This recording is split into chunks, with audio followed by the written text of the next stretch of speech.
What's up everyone? Last night was a pretty decent night for moth trap and we're already off to a great start with these two. This one is a phoenix. I've caught the small phoenix and I have caught the phoenix before as well. I haven't had one for a couple of years though. So this is the first one since 2022 I think.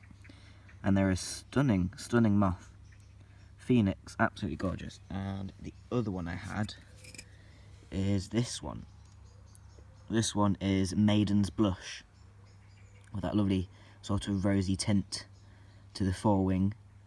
I've never actually had this one in my garden. I have caught it elsewhere. I think I've seen it a total of 3 times now. Once up some reed beds at the local nature reserve, another time doing moth trapping elsewhere. But it's a stunning moth. Maiden's Blush, new one for the garden list. So, let's get into the moth trap. Alright then, we've got some nice ones on the towel. We're going to start with this one. So this is the centre-barred sallow. And this is a moth of late summer and early autumn. So catching this definitely heralds, you know, the slightest sniff of autumn in the air. Autumn's on its way, but it's, looking at the moth itself, absolutely beautiful. Yellow with that sort of pinkish brown fringe and that crossbar through the middle.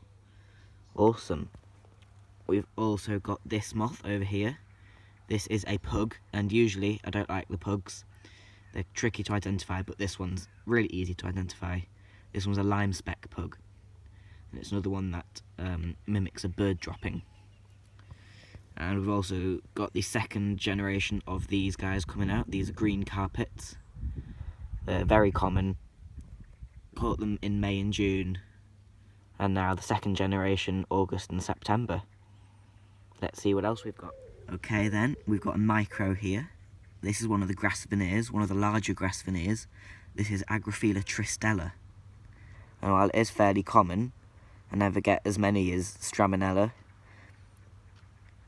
And it is, like I say, one of the larger ones, got that pale streak going down the wing. Agrophila tristella. Okay, so this one's a nice one that I don't get a lot. This is twin-spotted wainscot. And it's not a very common species at all. Specialist of reed beds and other areas with water, although they do wander a little bit. So I have had them in my garden before. And they get the name from those 2 sort of whitish spots on the wing. Sorry for the poor focus there. There we go.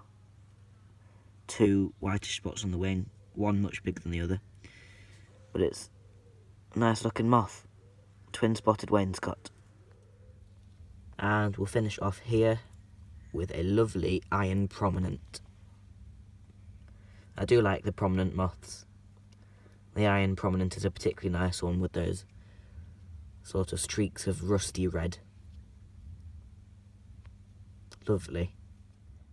And down there, even though it is extremely poor focus, there we go. Down there we've got a lovely micro moth that we'll finish on. That is a Carcana quercana. And that pretty much will be the end of this video. Right then, that is pretty much going to be it for this video.